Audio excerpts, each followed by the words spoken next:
Hey everyone, so 2005 Chevy Tahoe needs front brakes and a wheel bearing, and I'm going to show you how to do that. So let's start it.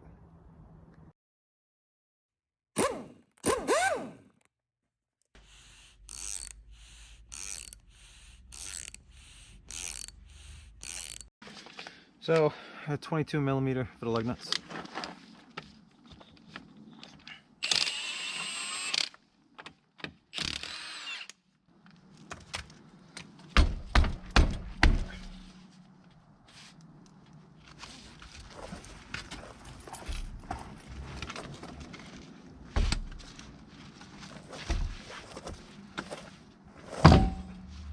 Alright, so he's got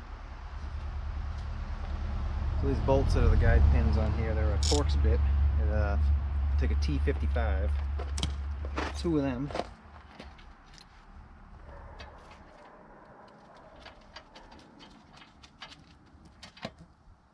One on the top, one on the bottom.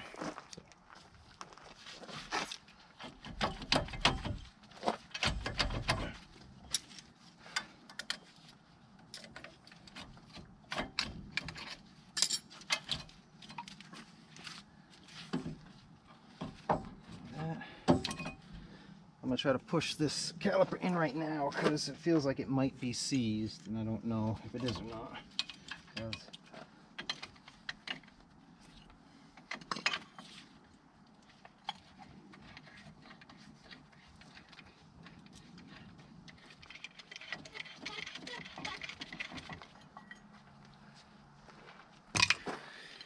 So I had a really hard time using this at first when I first got it. I thought it was kind of crappy because I had to like reach in there and stop that inner piece from turning. But I found if you squeeze it, it stops it from turning. So, because the ratcheting thing, it would just kind of just go and it wouldn't ratchet.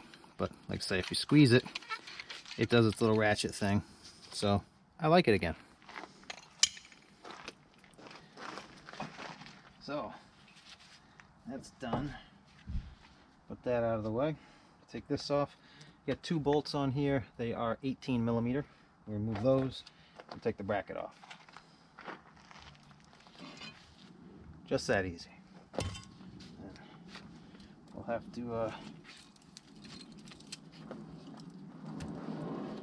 That sounds bad, huh? So this wheel bearing is the one that's bad for the traction control light that was coming on this, and I've also had it be bad for unwanted ABS activation as well. So that's the reason I'm changing the wheel bearing, is because of the traction control light keeps coming on, and it keeps reducing power because of it.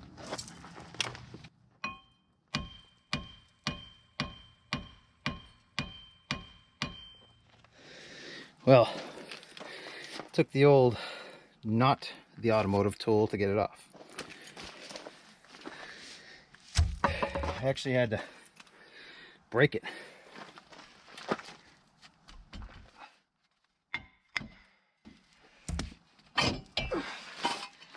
Ta-da! So, life left in that one. Whew. That took some effort. So I got 36 millimeter. Fits on there.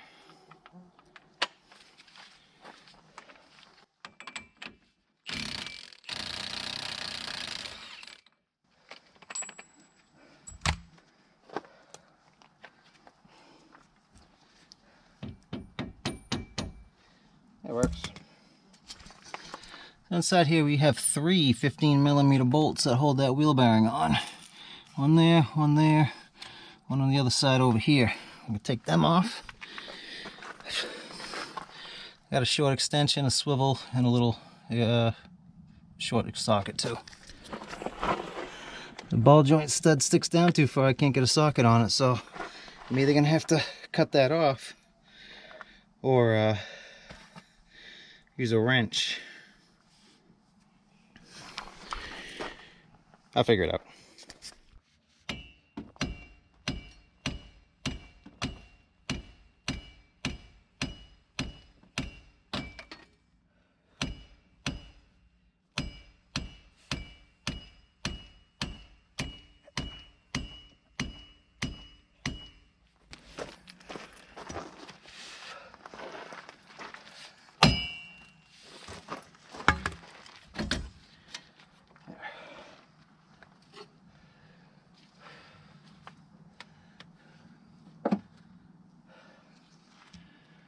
Well, it's just that easy. So I went through with the old cut the stud down. Didn't cut it all the way off or flush. I just cut it a little bit. Still left some threads. So I'm gonna pull the clips off. The wire comes up here.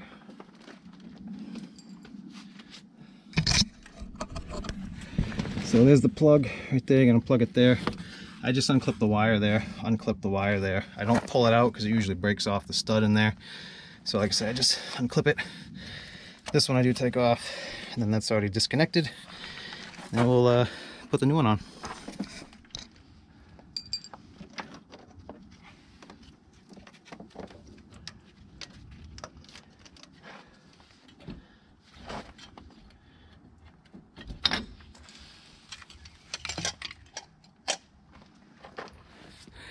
So that's part number for the wheel bearing. It's a Timken bearing.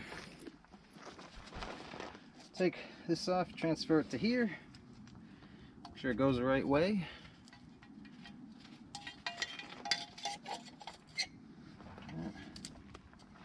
Put a little never seize on the splines here, and then on the knuckle here, so this one won't seize in there so hard. Not that it was really that big of a deal taking it out with that big hammer.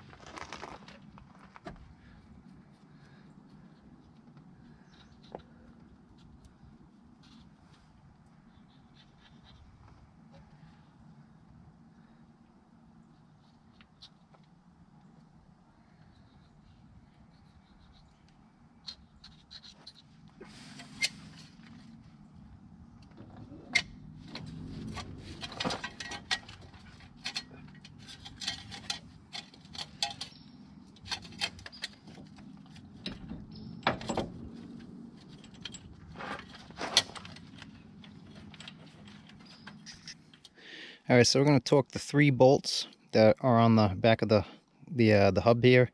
We're going to torque them to 133 foot-pounds.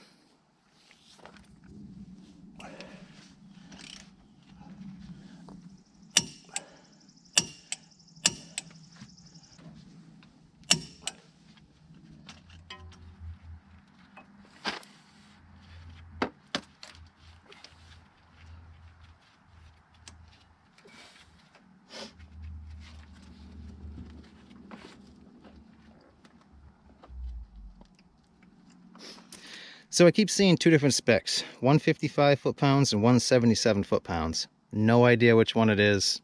I guess just pick one. The only thing I could think of is maybe 177 for a new one and 155 for a used one. Possibly, but those are the 2 specs I got. Not sure exactly which one it is.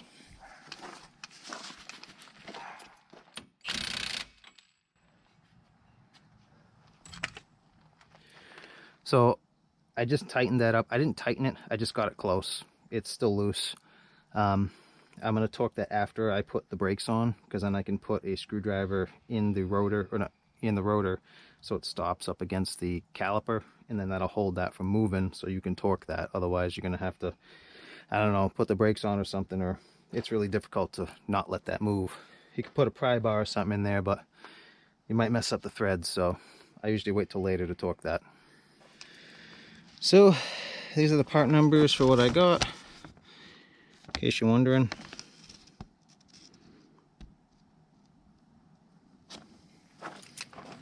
This coated rotor.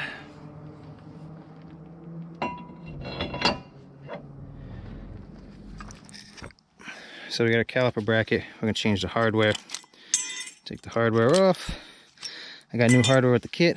I'm gonna go inside and I'm gonna sandblast these, because actually, they don't even look that bad. Yeah, maybe we'll just scrape them. But you want to file these down and get all the rust off.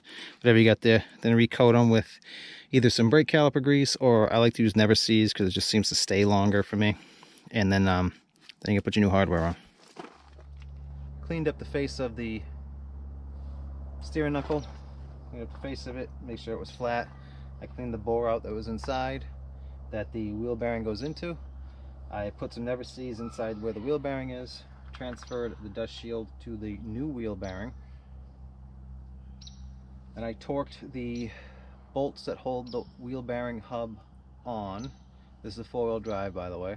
I torqued them to 133 foot-pounds. That's what those were torqued to. I cleaned up the caliper bracket, put new hardware on, put the new pads in, put the brake caliper bracket on, torqued the 2 bolts that hold that to 129 foot-pounds, put a little Loctite on those bolts as well. Then I put the caliper on, torqued the 2 guide pin bolts to 80 foot-pounds, put a little bit of brake caliper grease on them before I put them in. Don't put too much, a little bit goes a long way. Connected the cable for the wheel bearing back up to where it goes, and plugged it in up there by the shock, and used the old plastic clips to hold them back down. Just clip them back in. So the nut here will get torqued to either 155 foot-pounds or 177 foot-pounds. I keep seeing both foot-pound torque specs for it.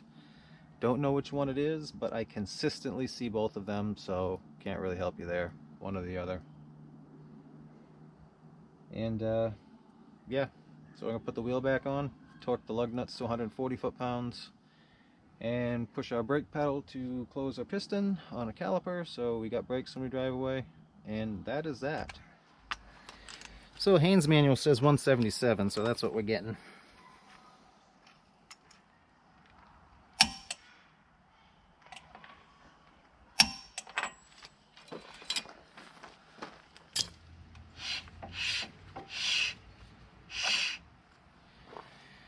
So I like to go in there, push the brakes down, and make sure that it spins freely afterwards. That way I know the caliper isn't seized up. Because if you put them on, it squeezes the brakes and it doesn't release, then you know you got a problem with your caliper or something like that, or the hose. But it came loose, so I think we're good.